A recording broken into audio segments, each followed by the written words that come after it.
Espino, gracias por venir. Gracias, Gerardo. A ver, vamos a empezar por el principio. La idea de las primarias, ¿te gusta o ni siquiera? No, es interesante la idea de las primarias, pero por supuesto en un marco con intenciones democráticas, siendo realmente primarias honestas. Esta es una farsa.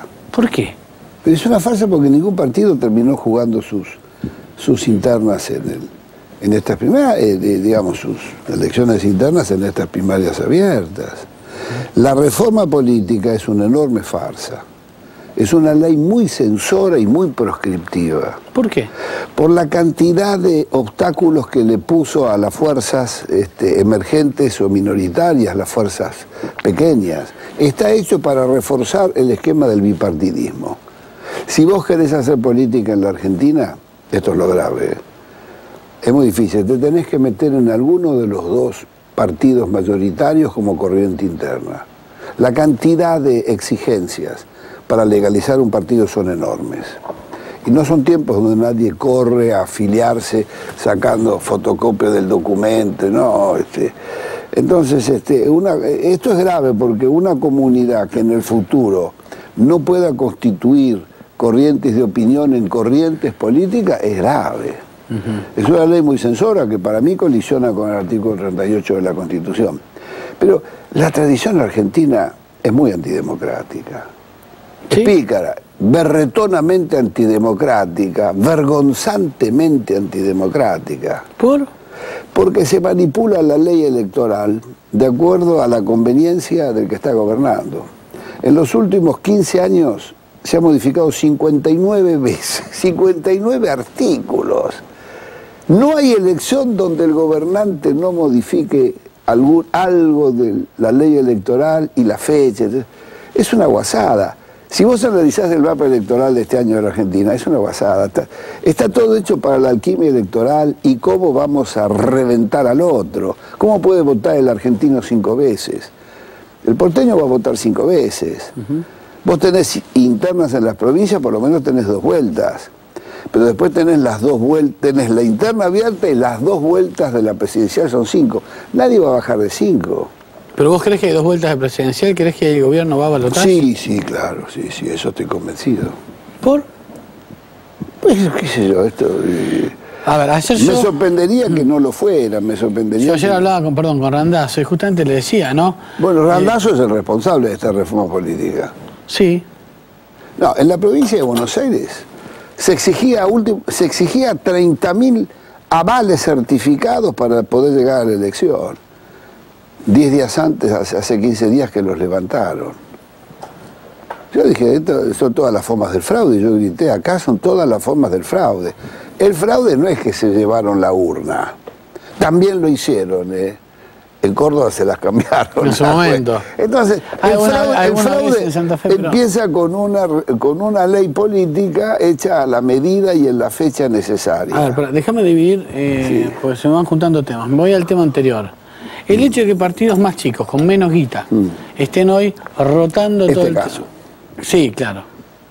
No sos el partido con más dinero. Pero no, las fuerzas emergentes no tienen aparato. Ahora, son los 2 partidos mayoritarios, y sobre todo el que gobierna, el que tiene todo el aparato del Estado y tiene la caja alegre. ¿Y no te parece que gracias a esta reforma electoral están rotando en la tele de un modo que no hubieran podido pagar por sí mismos y que me parece bien que el Estado le garantice a toda la fuerza la publicidad? Sí. Es bueno, eso es bueno. Porque es bastante evidente que... Eso es bueno, pero tenés que llegar y además le colocaron un piso, Si vos no tenés el piso del 1,5% de los votos válidos emitidos, quedás afuera. Digamos, ¿por qué tiene que quedar afuera una fuerza? Bueno, los espacios se dividen equitativamente en la tele, por lo menos. Yo no digo en la tele, la promoción está bien. Pero para poder pasar al segundo turno de la elección tenés que tener un piso. Es un filtro, es una ley filtro. Y era la segunda Pero además, esta ley, ¿vos te acordás de los discursos del señor Randazzo? Se va a acabar de una vez por todas la lista colectora. Todas esas cosas se va a acabar. Es una guasada esto. Volvieron a colocar las listas colectoras donde se les dio la gana. Y no han hecho nada para evitar la picardía y el robo de boletas en el escrutinio.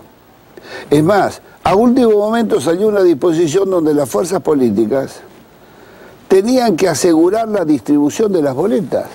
Si el gobierno no podía asegurar ni la distribución de las boletas, por eso yo dije hace 10 o 15 días que esto era una de las formas más escandalosas del fraude, porque si el gobierno nacional o provincial era incapaz de asegurar la distribución de las boletas, tampoco era capaz de asegurar el comicio.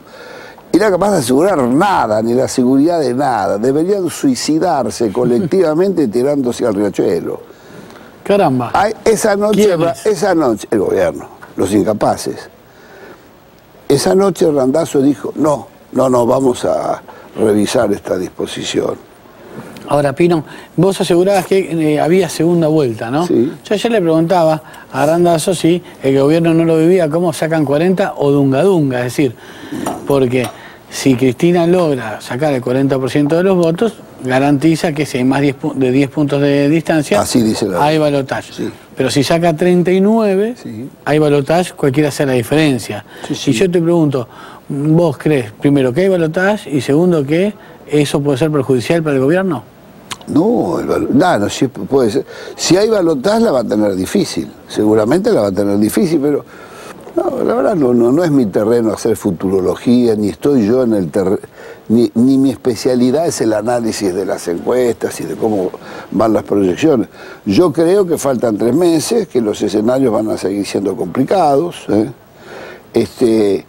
y que difícilmente la presidenta llega al 40%, y si no llega al 40%, la segunda vuelta va a ser una vuelta, va a ser difícil. ¿Vos, como algún otro opositor, pensás que vas a votar por cualquiera de la oposición que no sea Cristina? No, nosotros, mira, yo no, mi voto personal es una cosa, pero siendo referente político de una fuerza, esto es materia de discusión en serio. Nosotros discutimos todas estas cosas y en su momento tomaremos posición. Che, Pino, diste tu batalla contra el macrismo y el kirchnerismo. No salió bien desde el punto de vista electoral. Yo quiero preguntarte, ¿por qué te parece que la tercera fuerza, históricamente, de Allende para acá, con algunas excepciones en el interior, siempre se queda en el camino? ¿Por qué desde la tercera fuerza no se puede destronar a ninguno de los dos? No siempre. ¿El peronismo con qué se forma? Empezó a hacer fuerza en el año 45. Sí. Los emigrados del conservadorismo, no los copetudos, los peones, sectores trabajadores y obreros dependiendo mucho de sus patronales, etcétera, votaban lo que el jefe decía. Se formó con radicales también, descontentos. Sí. Todos anarquistas, socialistas, comunistas, hubo de todo en la huerta del señor. O sea, se pueden formar nuevas mayorías. No, por supuesto que se puede. No es nada fácil, se pueden formar nuevas mayorías. Esa tentativa está en curso. Yo creo que los dos grandes partidos están viviendo crisis muy profundas. ¿Cómo será de eso? ¿Cómo se habrá dividido, por ejemplo, el radicalismo? Que para poder engordar un poco su cuerpo electoral, tuvo que saltar a hacer una alianza con un referente importante del justicialismo de la provincia de Buenos Aires, como es Francisco de Narváez. A ver, y tuvo que llevar como vicepresidente uno de los economistas de Menem.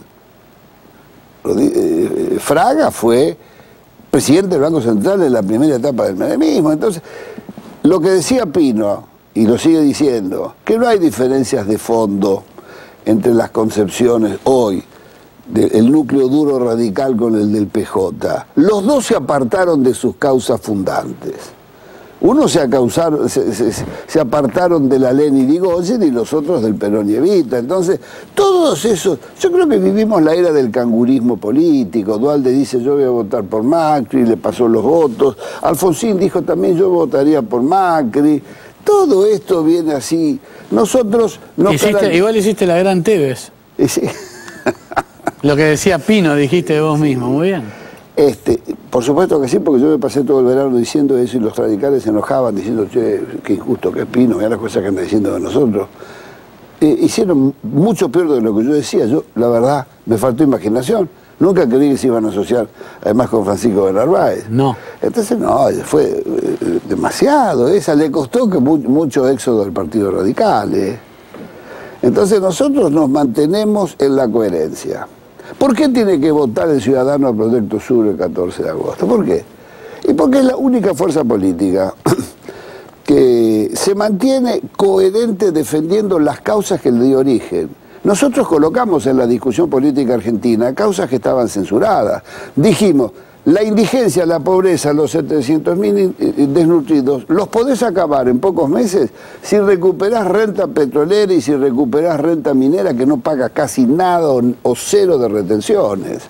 Recuperar recursos naturales, defender el medio ambiente como causa suprema, transformación agraria en serio, democratizar la democracia, volver a reinstalar la ética pública.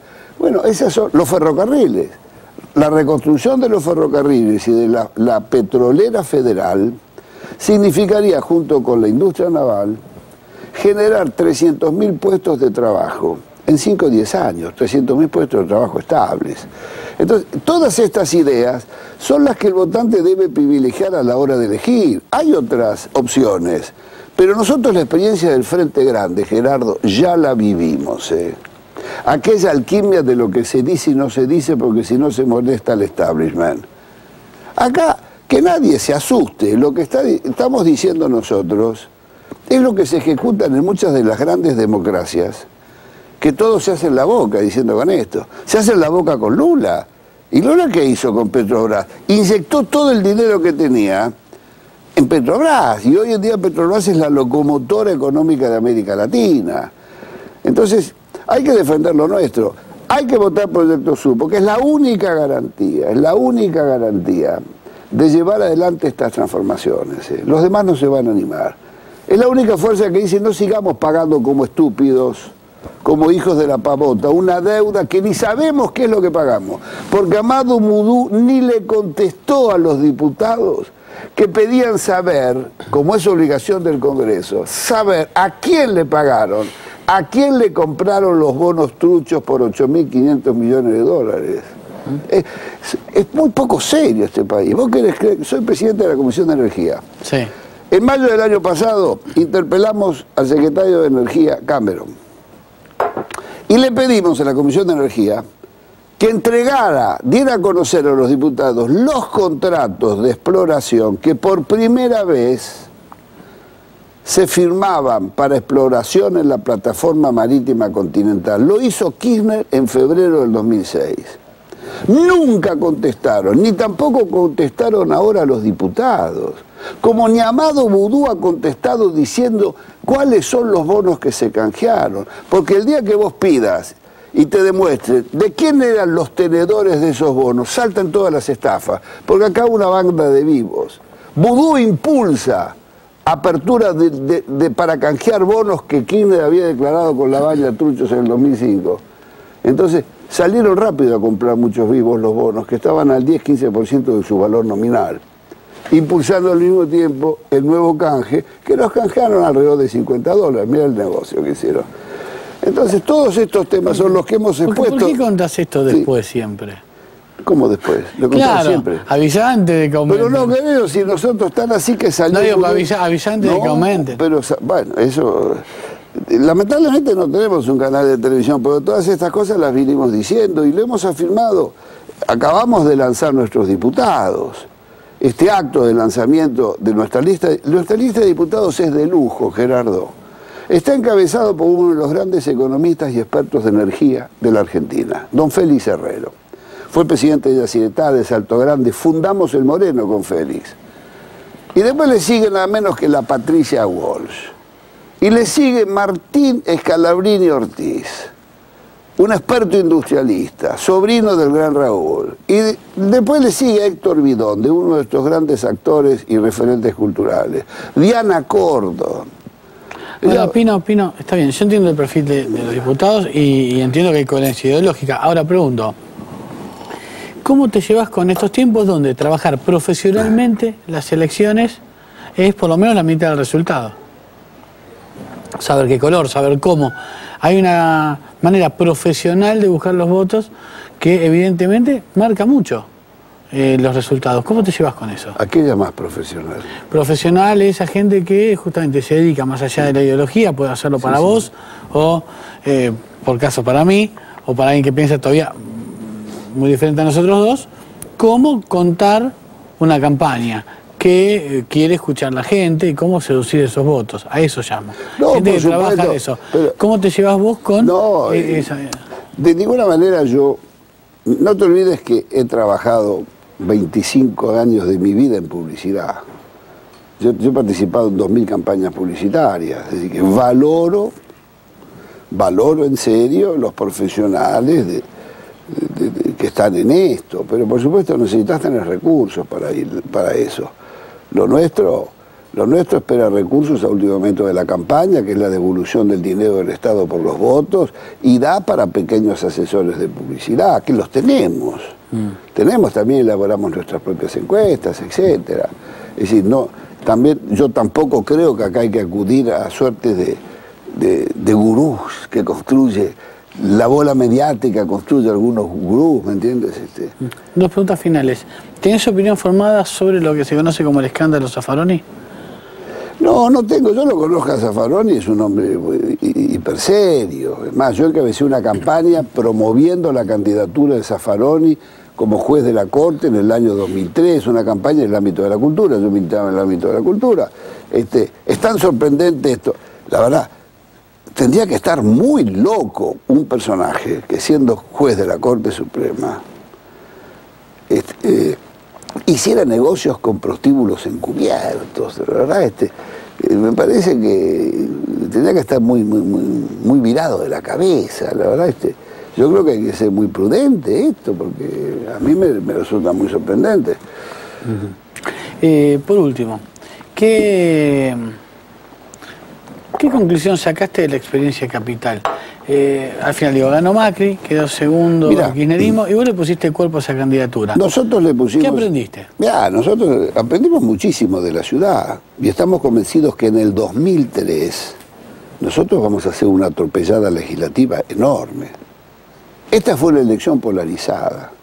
Nosotros sacamos apenas un punto menos que Filmus. Te sorprende lo que estoy diciendo. La lista Filmus Cabandier sacó 14-2 o 14-3. Claro, pero Filmus sacó... Con colectoras. Nosotros fuimos sin colectoras. ¿Votos de ellos? Vengan todos unidos triunfaremos. En ese mamarracho es posible. Con colectoras. Entonces nosotros haber mantenido nuestro 13% es un 13% absolutamente jugado en esta alternativa. En la próxima elección estoy seguro que nosotros vamos a retomar el porcentaje y superar lo que teníamos antes, porque la gente nos ve como la única fuerza que se opone al manejo de la ciudad de los dos gobiernos. Hay que ver la experiencia que haga el macrismo en estos 2 años. Lo que es sorprendente es que todavía mantenga cierto prestigio. Lo que es sorprendente es que todas las piruetas con el Fino Palacio, la Policía Metropolitana, que se la votó el justicialismo, ojo, haber endeudado la ciudad en más de 1.000 millones de pesos sin haber construido los subterráneos, todavía tiene prestigio. Ahora, si se hace una elección entre partidos de fútbol, ¿me entiendes? Y toda una desinformación general, porque lo único que no hizo el macrismo fue informar que esta era una campaña que se votaba por las comunas. Debió hacer 2 elecciones separadas, comuna y ciudad, y acá no se discutió ciudad, fue una elección nacional esta. Acá de las comunas nadie sabía ni que estaba votando. Entonces yo creo que en el 2007, en el 2013, que no va a ser una elección polarizada, nosotros vamos a poder hacer un enorme avance, porque nos plantamos frente. El porteño no quiere que desembarque el gobierno, al menos este gobierno nacional en la ciudad, porque le ha usurpado jurisdicciones y quiere una provincia independiente como también son celosos los cordobeses, los mendocinos, los entrerrianos. Bueno, punto. El movimiento se verá después. Como dice Carlitos Balá, el movimiento se demuestra andando, pues andemos. Sí, yo digo después. Gracias, Pino, por venir. ¿Vas con juez en Córdoba? Bueno, nosotros apoyamos a Juez y por supuesto a la gran Alcira Argumedo y Jorge Cardelli, que es nuestra fórmula presidencial. Dos pensadores que han venido formando generaciones de argentinos. ¿Dónde está el voto de la juventud? Ahí estamos. Gracias, Pino. Muchas gracias.